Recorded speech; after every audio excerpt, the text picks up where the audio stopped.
Yeah.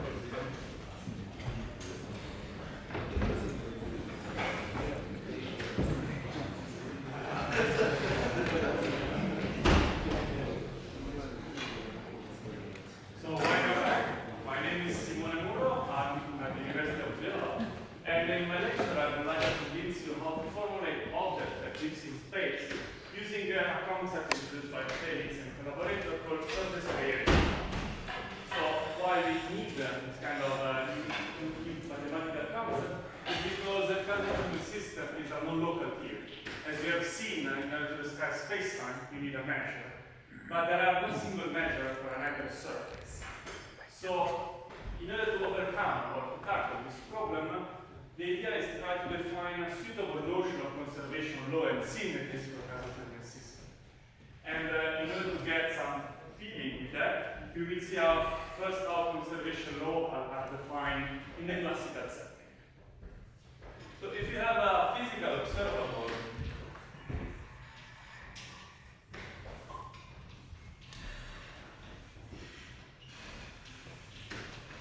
in a space-time, this is usually described as some sort of integral over some density, and then over some measure on sigma, where no sigma might be seen as or even better, as a subspace of sigma, where no sigma might be a hypersurface of the space-time. Better smoother and possibly space-like surface. If you want to understand the rate of change of this physical observable, for example, just imagine to a mass, but this is the density of the mass, then it's sufficient to take time derivatives of this quantity. And of course, I mean, as soon as we define u, or we take some u with some smooth boundary, and we denote by n the normal vector, the boundary,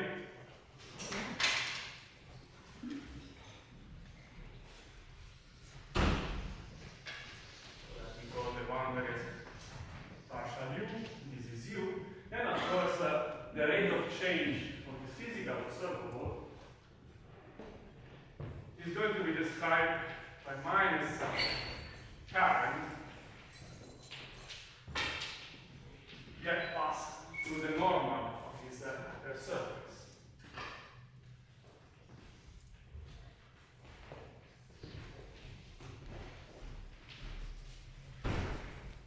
Shall you? So as a typical example, if you just imagine again this physical observable to be the mass, the typical current can be again formulated in terms of some velocity of the particle leaving the subset, and the density of the quantity that flows out. And of course, if this quantity is going to be conserved, so if this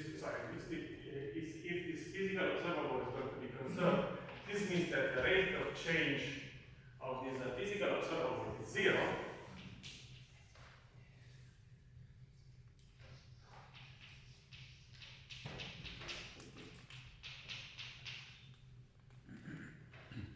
And this is equivalent to say that this quantity here has to vanish, or maybe using Gauss theorem, this is equivalent to ask that the divergence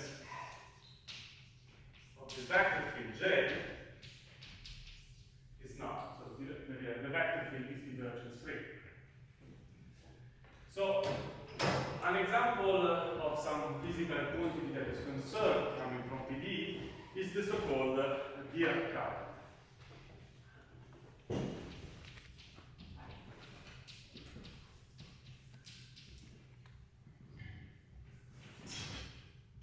So consider the Lorentz spin manifold M, then you consider the spin bundle over M, and again you can define, as we have seen, some notion of equal multiplication and the notion of the section of the spin bundle we are going to call the spinors.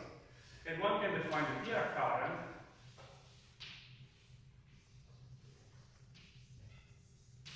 just to be defined as J multiplied by some vector field x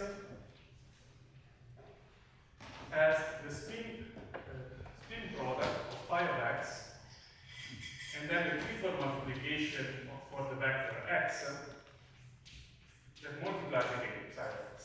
So this is going to be a spin scalar product that we have introduced before.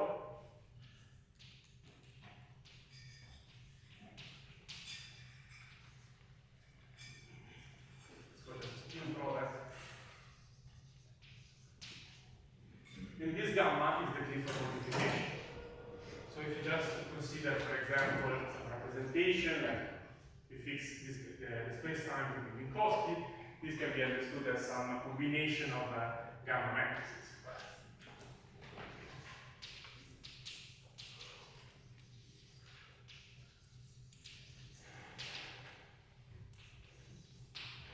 So why I said that actually the Dirac current is an example coming from PDEs, because what you can do, if you, for example, fix a time strip, so you fix to have a surface, sigma 0 and sigma t, or if you prefer, if you assume that M is globally parabolic, then you can define some foliation, and then you consider just a part of this foliation from sigma 0 to sigma t. You again have some normal vector to each of the upper surface, that these times are space-like. Then we can use green identity for the Dirac operator.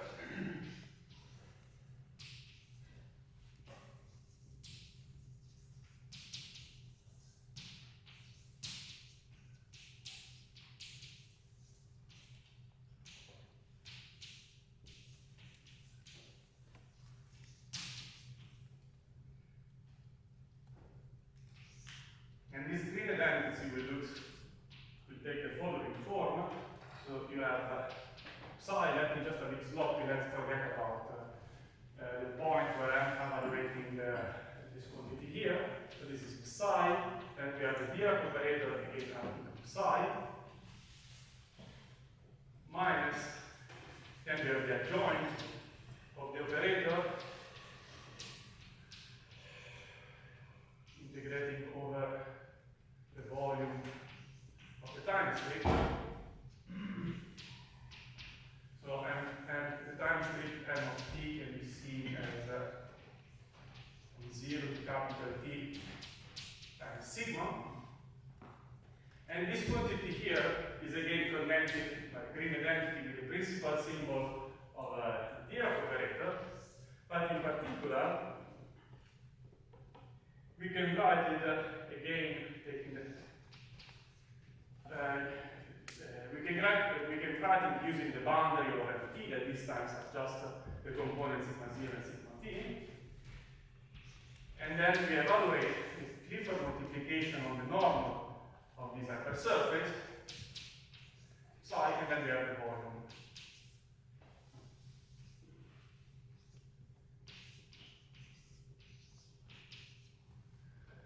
So, using the green identity, and if psi is in the kernel of the operator, of the Dirac operator, that the latter one is also self-adjoint operator, then this quantity here vanishes, of course. So this vanishes for any psi in the kernel of the Lorentzian, classical Lorentzian Dirac operator. So this quantity here is conserved through the surface. So this means that we have some quantity that can be defined intrinsically here, and is conserved under initial evolutions. So if you don't like this abstract notation, just again fix Minkowski, and then in Minkowski the current conservation will look exactly psi conjugate, then there is gamma 0, and then again psi. So this is the usual current of Dirac. Of course, this can be extended for general local operators, local and differential operators, and you see, if I just try to modify this operator, adding maybe a potential, let's say V, that is again local, symmetric, local and symmetric, possibly of lower order with respect to T, this quantity here still holds.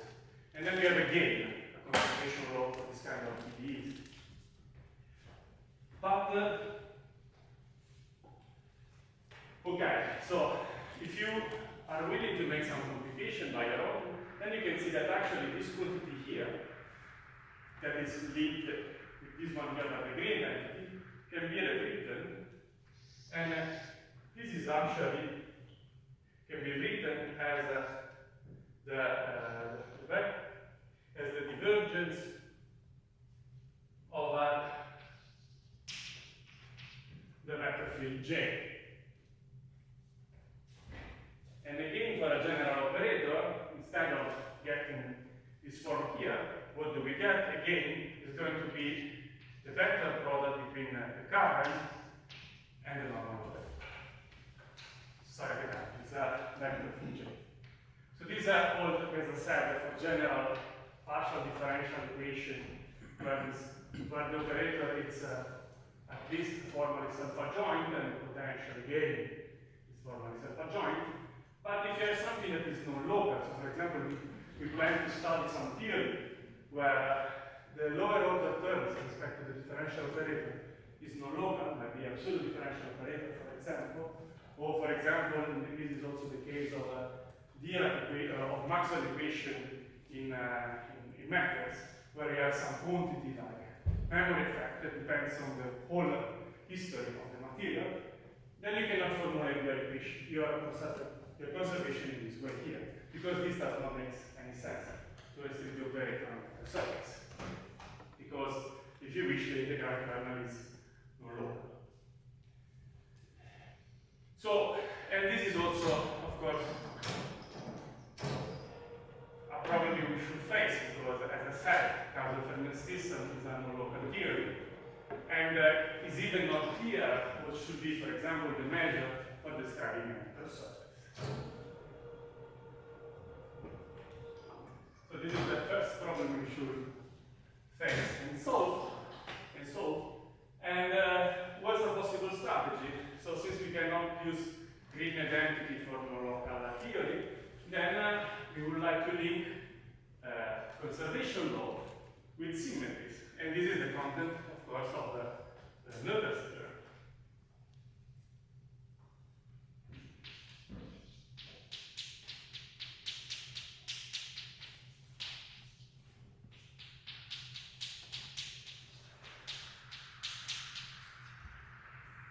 So Noether's theorem tells us that every time that one has a continuous symmetry of a Lagrangian system,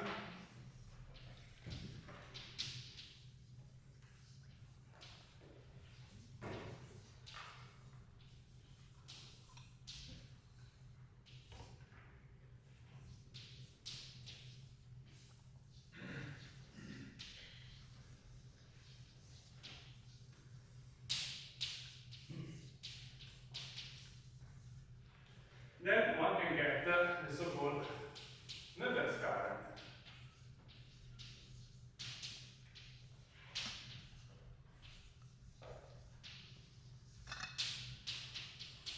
And of course, as soon as we have symmetry and Noether's current, this quantity here is conserved.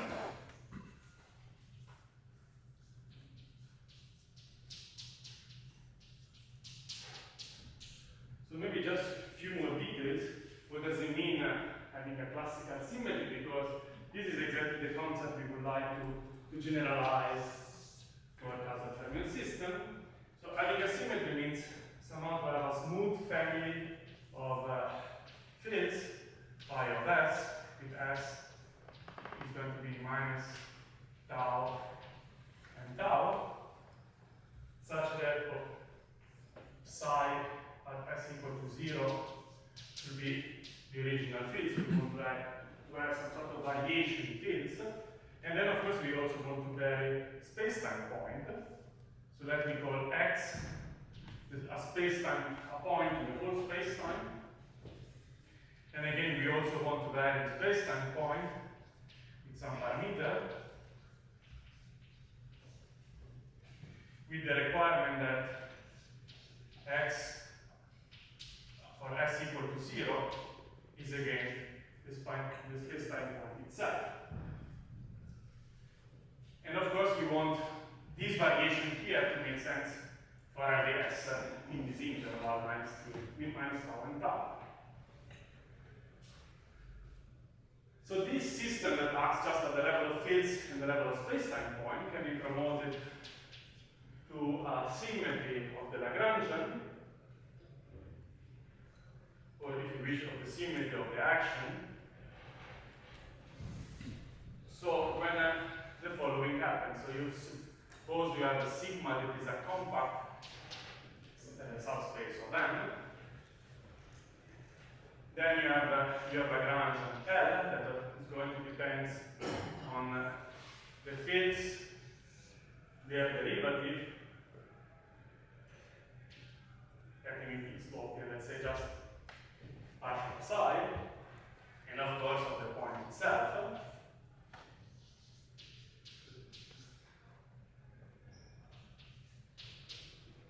And this is going to, this quantity here is going to be a symmetry when we get the following identity. So this is some omega s. So namely, this is our rho, the point x of s for a fixed s with x that was in omega. And then we have the Lagrangian evaluated now psi of s, derivative of psi of s, and last but not least, also the point x of s. This is the volume vector. So if this is a symmetry, this is a good symmetry. This transformation is going to be a symmetry for the Lagrangian as soon as these two quantities here are equal. And as we said, if you have these two quantities to be equal, then we can define the notion of Noether's current.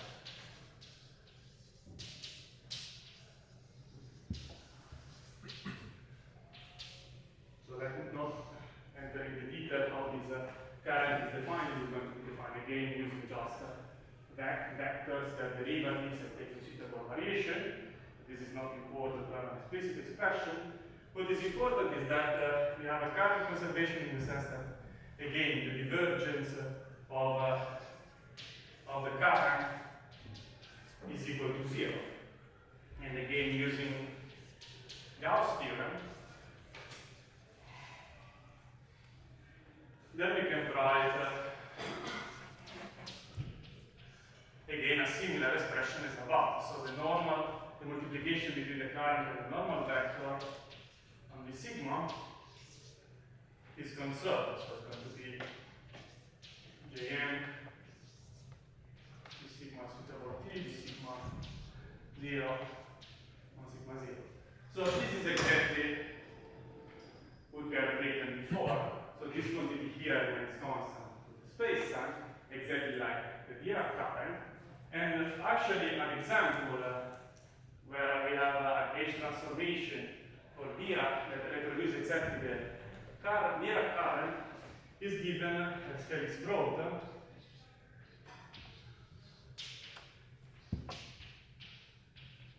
by multiplying the spinor by some phase. So if you have this kind of global symmetry, so a multiplication by a phase, then again the Noether's current reduces to the usual Dirac current.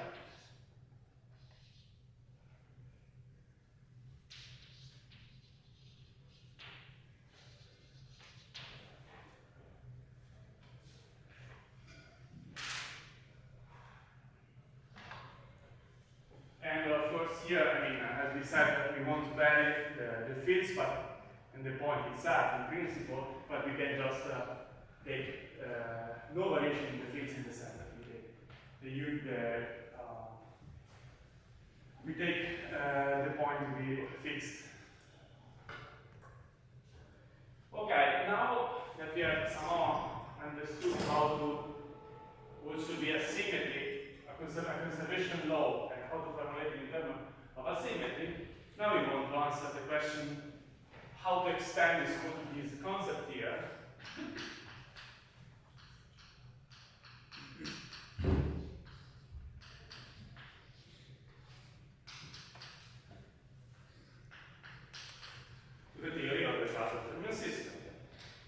in order to extend these two concepts, we have to introduce two suitable concepts.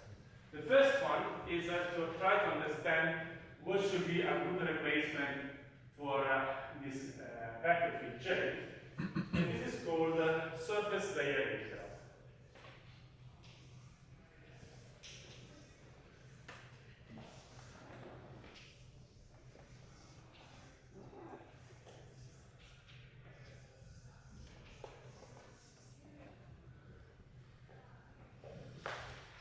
And then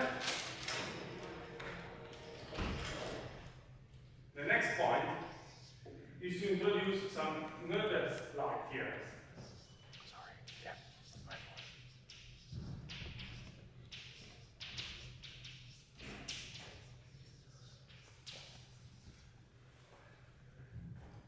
So what should be a surface layer integral? So let's take a rho that is a minimizing measure and define the space-time curly M as the support of this minimizing measure.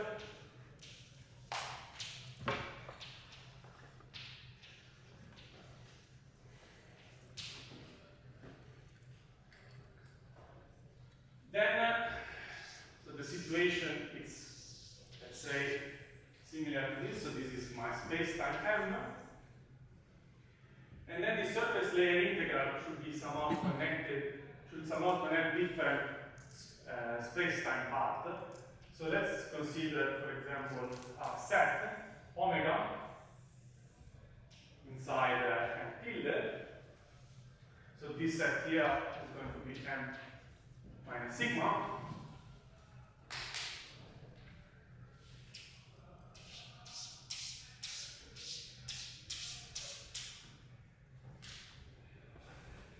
So the surface layer integral can be defined as a double integral. The first over the set omega, so we take the measure on x in omega, and the one for points that are in the complement. So we take the measure on y. Now without entering much into the details, here we can plug some suitable differential operator.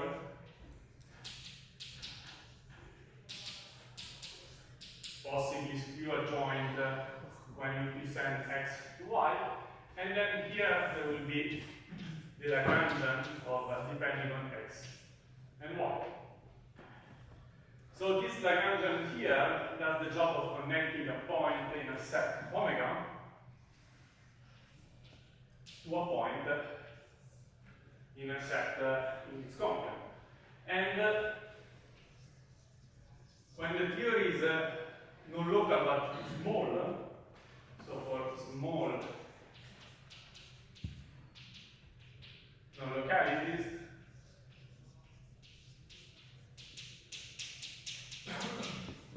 small in the sense that the Lagrangian of x and y is going to be 0 when the distance between x and y is bigger than some suitable constant d.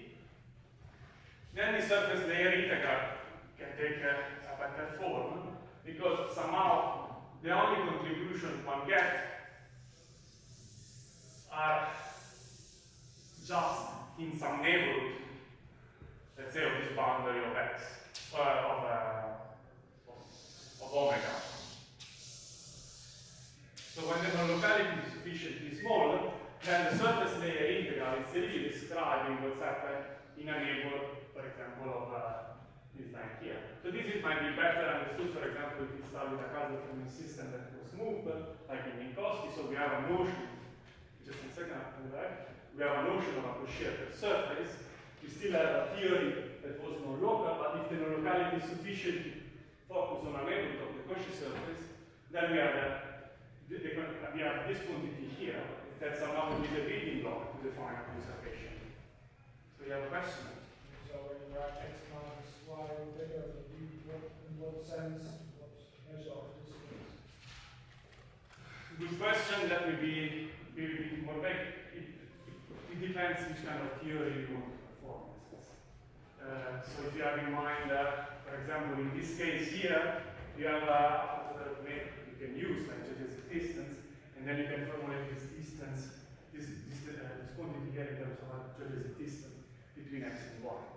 In a more general, for a more general Causal-Fermi system, we should be repeating this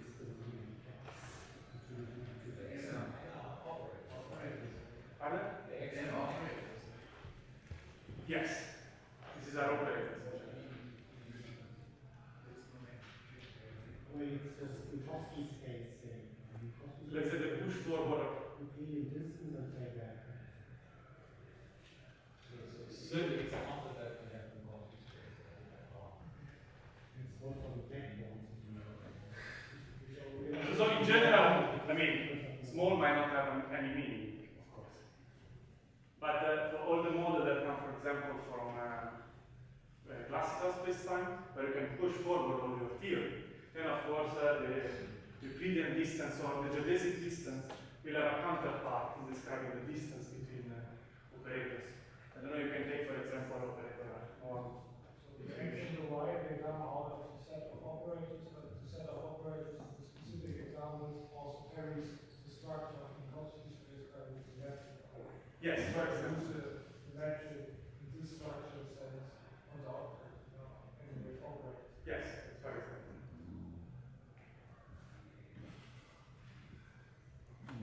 I mean, if you want to invent, I mean, in principle, this really encodes some notion of physics you want to incorporate into a Causal-Fermi system. So it might say that two operators are close or far if your eigenvalues are close or far.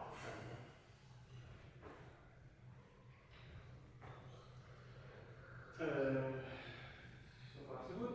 Okay, then somehow this is what we are going to call surface layer integral. It's going to be here that you see that we take because what it is this differential operator, and we say that this is a prototype of a surface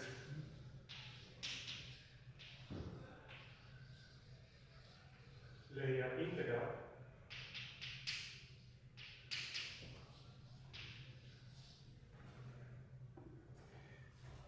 And let me give it more possible to find the surrounding dynamic slow. And now we would like to link this quantity here to another abstract theorem. How do we do? So the first thing is to define what should be a symmetry of a Causal-Fermi system.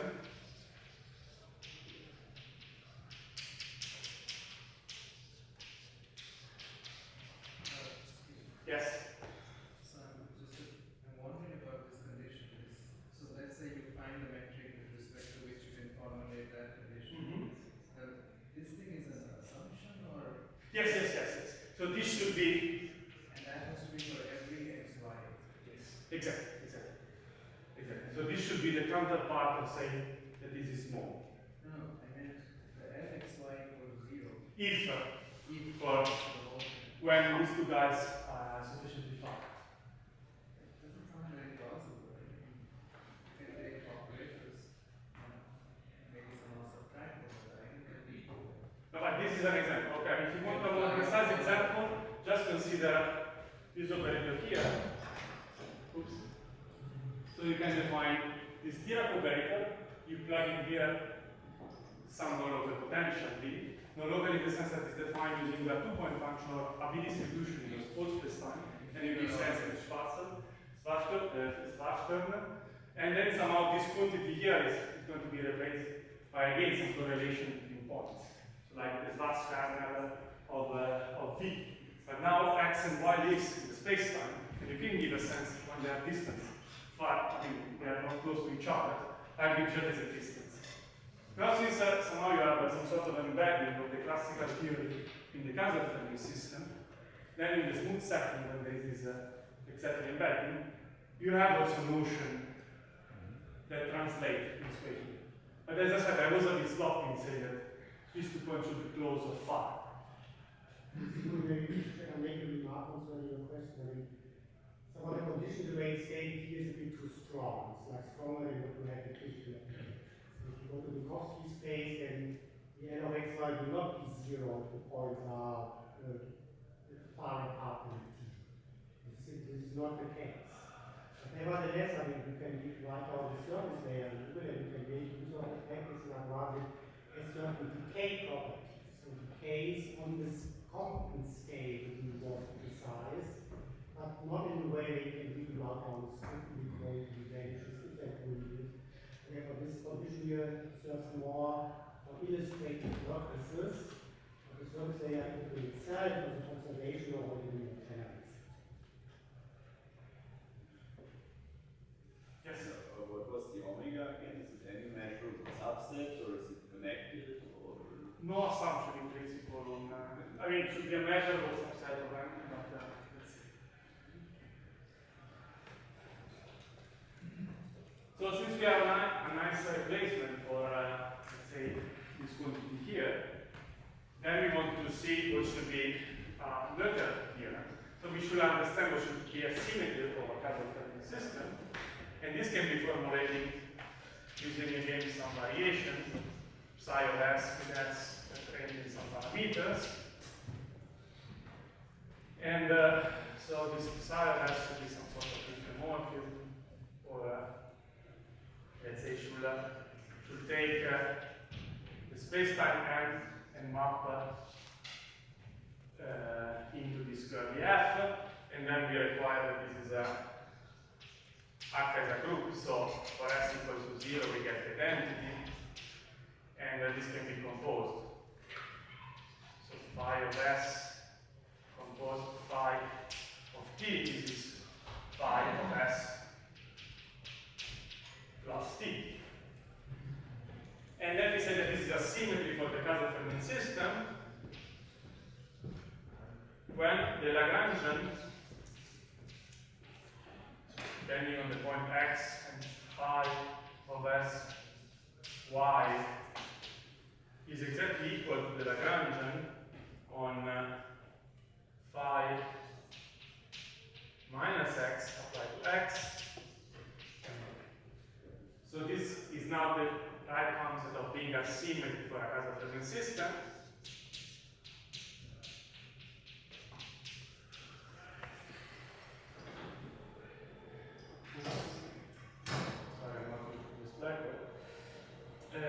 And then with this notion of a symmetry, then we can formulate a conservation law. So more precisely,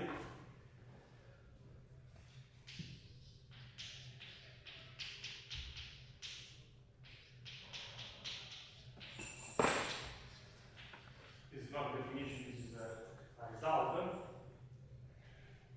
So we have a conservation law for the case omega compact. So we know that the derivative s of this integral over omega 0 of x, the integral on this complement d of y of the Lagrangian of phi s x y minus the Lagrangian of x phi s y. This is 0. So this quantity here is conserved. And maybe the last thing, because I'm over time, of course, this the conservation of laws in the case of Noether's theory can be formulated infinitesimally, and then here we can get also the infinitesimal version.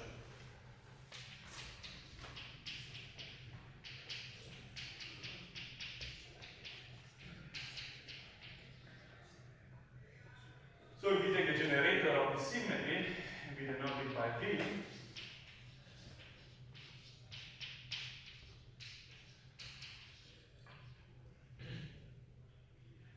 and we rewrite this notion of symmetry using generators.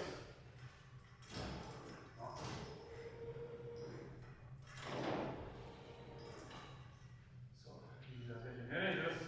Then the symmetry is defined taking, let's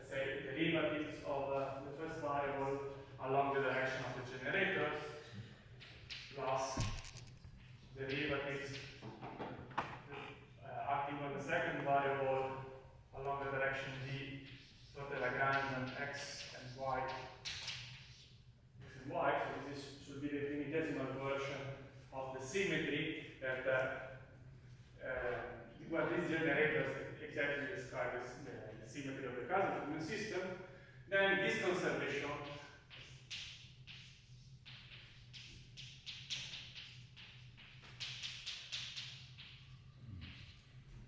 can be rewritten in this way here.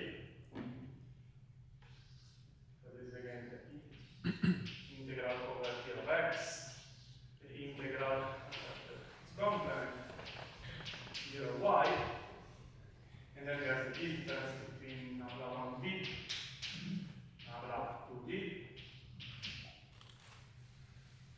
acting on the Lagrangian, x and y. And this quantity here, that we call it gamma rho omega, of course depending on b, is the conservative quantity. And again, if the set is compact, then for this quantity here is 0.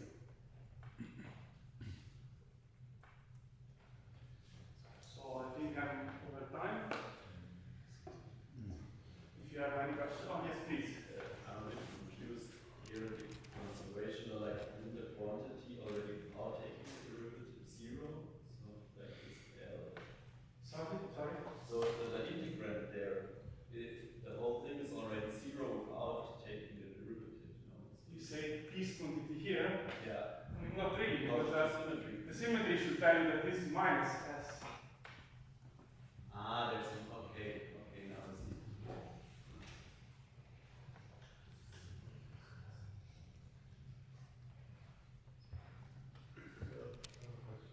Yes. So the last bit you wrote, you say the thing on top is 0, and only if the thing on the bottom, what? Is it 0? Is 0, so sorry. This means that this conservation law that is formulated using global symmetry, so this diffeomorphism, is equivalent to formulate just at the level of generators. And of course, this is 0, this is 0.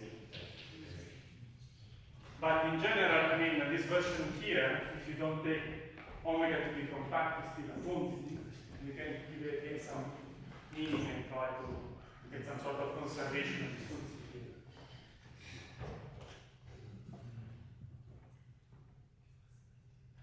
Yes. I'm confused by one thing, maybe I didn't pay properly attention. So you have this phi s equals 0 is identity, so is this supposed to be the identity operator? Or what? Yes, so it should leave the space-time point, should map the space-time point to itself. Ah, okay. Good. Then I was assuming that it should end up somewhere in this operator finite rank, but that's not the case. No, this is more to say that actually the symmetry here is It's true. just identity on it. Yes, exactly. It's identity. We not the most happy notation.